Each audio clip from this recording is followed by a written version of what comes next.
Assalamualaikum warahmatullahi wabarakatuh. Waalaikumsalam warahmatullahi wabarakatuh. Para hadirin dan pemirsa TV9, hafidhakumullahu jami'an. Semoga kita senantiasa dijaga dan dilindungi oleh Allah Subhanahu wa taala. Kajian kita pada kali ini bersambung dengan mata rantai keimanan yang sebelumnya. Keimanan kepada kitab suci yang Allah turunkan.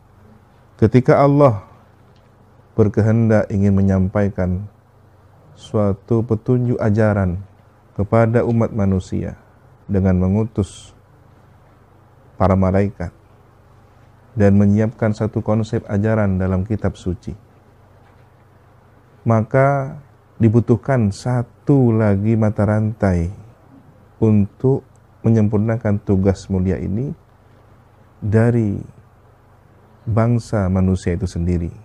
Maka dipilihlah para rasul.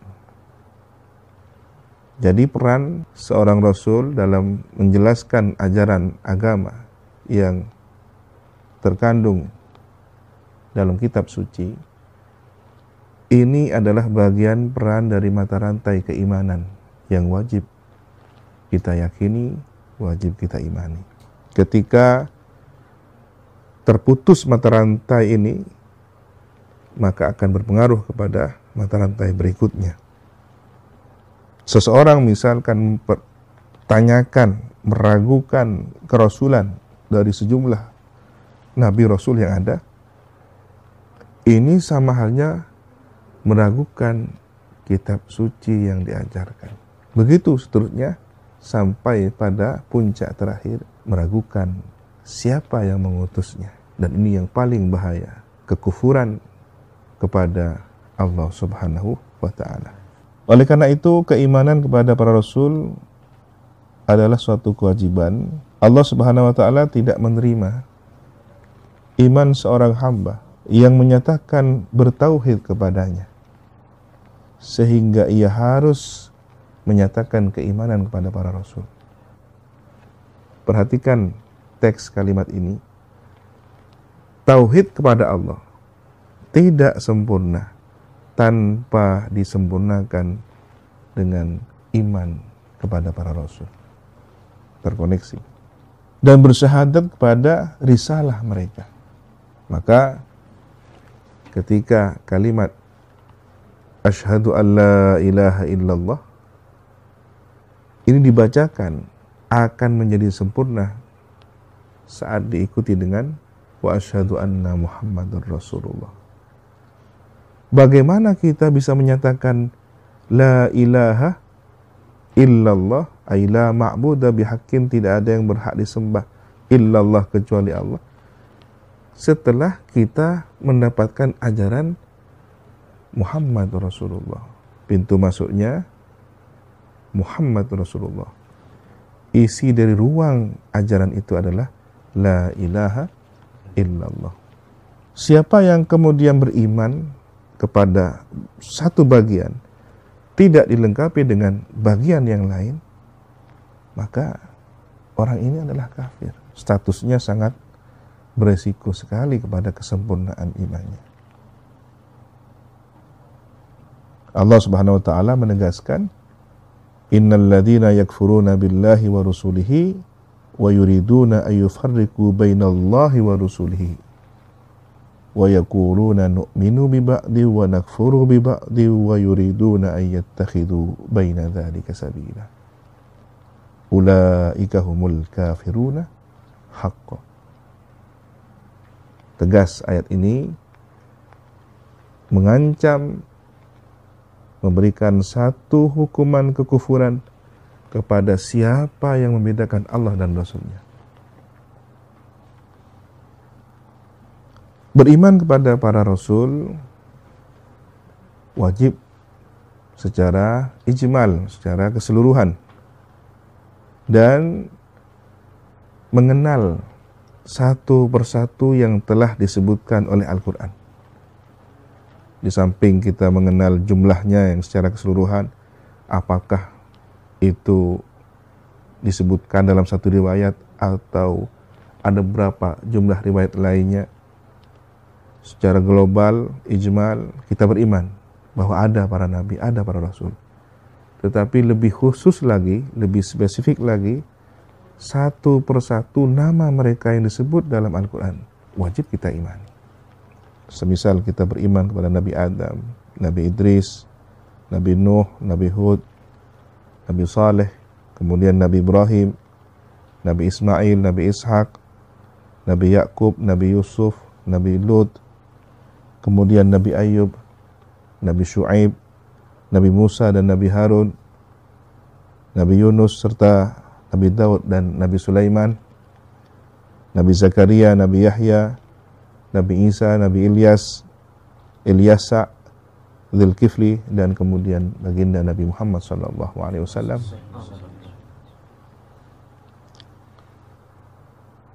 Tentunya kisah tentang mereka, beberapa bagian dari kehidupan para rasul ini telah disampaikan oleh Al-Quran. Wa rusulan qad qasasnahum 'alaika min qablu wa rusulan lam naqsushum 'alaik. Tetapi perlu juga ada yang tidak diceritakan kepada kita. Kalau ada 1025 nabi, ada 313 rasul, berapa yang kita dengar? Hanya 25 kisah tentang mereka, para nabi dan rasul. Kemudian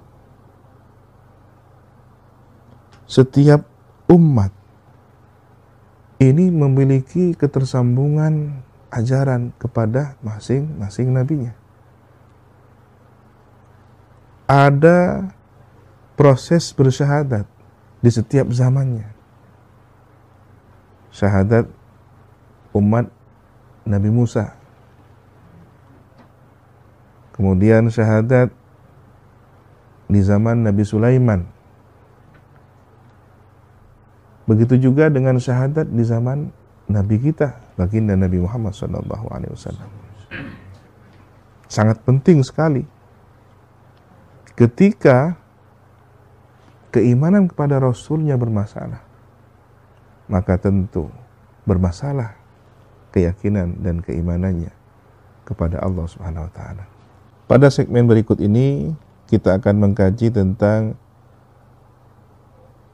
keseluruhan tugas para nabi dan rasul, di mana satu dan lainnya saling melengkapi. Mereka adalah seperti satu bangunan yang susunan batu batanya begitu rapi tersusun. Bahkan Nabi kemudian menyebutkan, ketika batu bata ini tersusun, ada satu bata yang belum selesai. Akulah satu batu bata itu, melengkapi dari seluruh bangunan. Filosofi ini menggambarkan bahwa tembok, ketika ada satu saja batu bata yang tidak terpasang, maka bangunan ini sangat rapuh. Begitu kuat antar nabi yang satu dengan nabi yang lain, rasul yang satu dengan rasul yang lain. Bahkan digambarkan mereka seperti saudara, satu ayah berbeda ibu. Artinya adalah tauhidnya sama, namun syariatnya yang beragam. Kemudian lebih fatal dari itu dijelaskan dalam kitab Hadi Sabili ini oleh Abu Yazid Muhammad Al-Maliki, "Faman kadzdzaba wahidan minhum faqad kadzdzaba jami'ahum." Siapa yang mendustakan satu orang dari mereka, para nabi rasul, maka akibatnya sama halnya mendustakan keseluruhan. Misal di zaman Nabi Nuh, kaumnya Nabi Nuh yang kufur kepada Nabi Nuh, dinyatakan oleh Al-Quran, kadzabat qaumu Nuhinil mursalin. Kaumnya Nabi Nuh mendustakan seluruh rasul. Padahal kan umat Nabi Nuh tidak nututi zaman Nabi Adam, juga tidak hidup di zaman Nabi setelahnya. Tapi kenapa bahasa Al-Quran menegaskan bahwa kaum Nabi Nuh yang kufur kepada Nabi Nuh mengkufuri para nabi seluruhnya. Tidak hanya itu, kadzabat adunil mursalin. Kaum Ad ketika mengkufuri nabinya sama dengan mengkufuri seluruh nabi. Kadzabat samudul mursalin. Begitu juga kaum Samud. Ketika mereka mendustakan nabinya, sama dengan mendustakan seluruh nabi. Ini berarti mata rantai perjuangan risalah para nabi, para rasul tidak boleh terputus satu dan lainnya.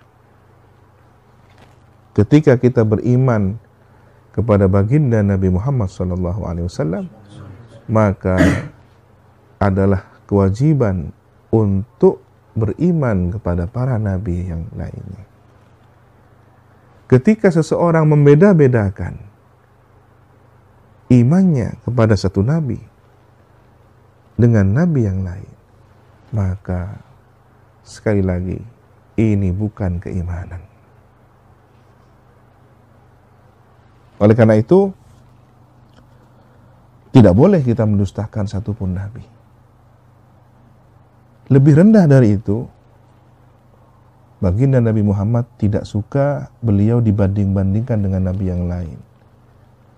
Meskipun dalam realitasnya, hakikat kerasulan baginda Nabi Muhammad memiliki derajat afdaliyah yang lebih unggul dari sejumlah nabi.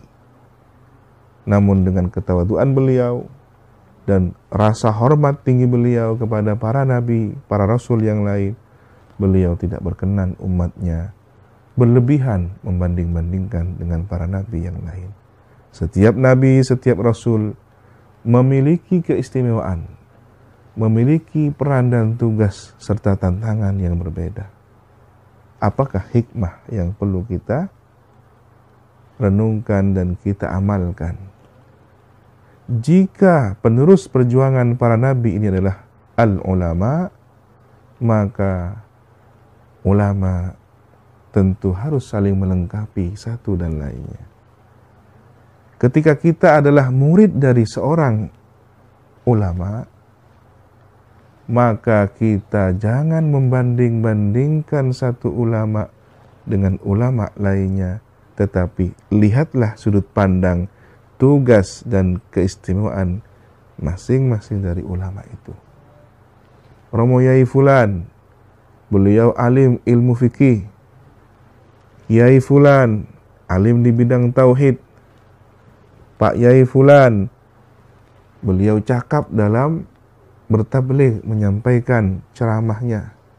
Sementara Pak Yai Fulan, beliau adalah kiai yang berperan menjaga ilmu di pesantren. Tidak perlu kita kemudian, wah itu kurang populer kiai itu, dia lebih terkenal di pesantrennya.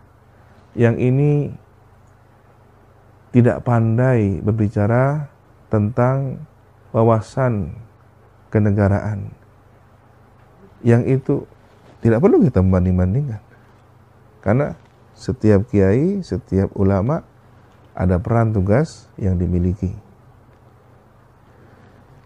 Ini tentunya akan sangat berpengaruh ketika terjadi cara pembandingan yang tidak objektif. Ketika seseorang terlalu mengunggulkan Nabi misal, dia tidak melihat satu realitas. Nabi ini tinggal di mana, dengan karakter umat yang bagaimana, situasi zaman peradaban yang bagaimana, tidak akan pernah sama. Terlebih lagi, ada beberapa batas wilayah kerasulan dan kenabian. Ingat, ketika baginda Nabi Muhammad SAW melakukan perjalanan Isra dan Mi'raj, Allah menempatkan ruh para anbiya wal mursalin di setiap langit. Ini juga menunjukkan tingkat peran satu dan lainnya. Bukan berarti Nabi Adam yang ada di langit pertama kita fahami posisinya lebih rendah dari Nabi Ibrahim yang ada tingkat ketujuh. Ingat, susunan langit ini seperti susunan bangunan. Tanpa pondasi, bagian atas akan runtuh. Berarti Nabi Adam adalah pondasi kenabian dan kerasulan. Sementara Nabi Ibrahim adalah bagian tertinggi dari bangunan kenabian dan kerasulan ini. Dan penyempurnanya adalah baginda kita Nabi Muhammad SAW. Pada segmen terakhir di kajian kita kali ini, sebagaimana kita ketahui bersama, setiap Nabi, Rasul memiliki ajaran yang berbeda dengan ketauhidan yang sama, syariat yang berbeda dengan ketauhidan yang sama. Begitu juga halnya dengan 4 kitab suci, Zabur, Taurat, Injil, dan Al-Quran. Ketika baginda Nabi Muhammad SAW, pengemban amanat, penyampai risalah, ajaran Al-Quran, maka dapat kita katakan dengan bahasa ungkapan lain, baginda Nabi Muhammad jiwanya Al-Quran, raganya Al-Quran, akhlaknya Al-Quran, ucapan beliau sesuai dengan ajaran Al-Quran, seluruh ilmunya bersumber dari Al-Quran. Beliau dibimbing oleh Al-Quran. Begitu pula dengan Nabi sebelumnya. Nabi Isa jiwanya Injil, raganya Injil, perilakunya, akhlaknya Injil, ajarannya sesuai dengan kitab suci Injil. Nabi Musa juga melakukan tugas yang sama. Jiwanya Taurat, raganya Taurat, akhlaknya sesuai dengan Taurat. Ini tentu semakin menguatkan bagaimana kita harus bersikap membangun tenggang rasa dengan setiap nabi dan umat pada masanya. Tentu tanpa harus terjebak dengan fanatisme. Baik, ada pertanyaan? Silahkan. Assalamualaikum warahmatullahi wabarakatuh. Kiai izin bertanya, bagaimana sikap baginda Nabi Muhammad SAW ketika menghadapi masyarakat Madinah yang majemuk?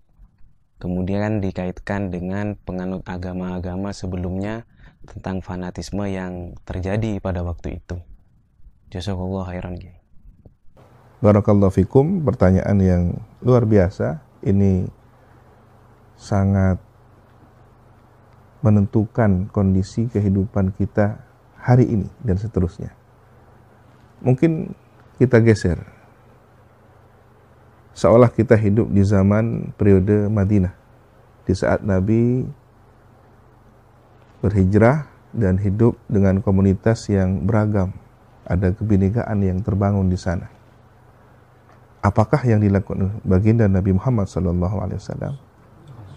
Beliau membangun dialog, mempersilahkan para pakar Taurat, para pakar Injil untuk datang berdiskusi, bahkan seharian dengan Nabi.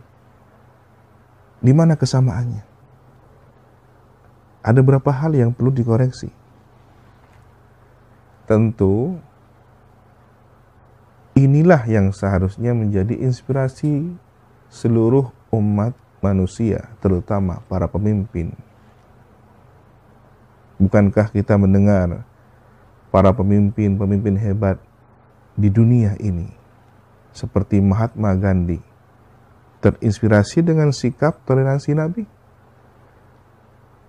Tetapi sayangnya justru dengan kesempitan berpikir, ada di antara umat Islam menutup diri untuk mengembangkan sikap tenggang rasa ini dalam dialog terbuka.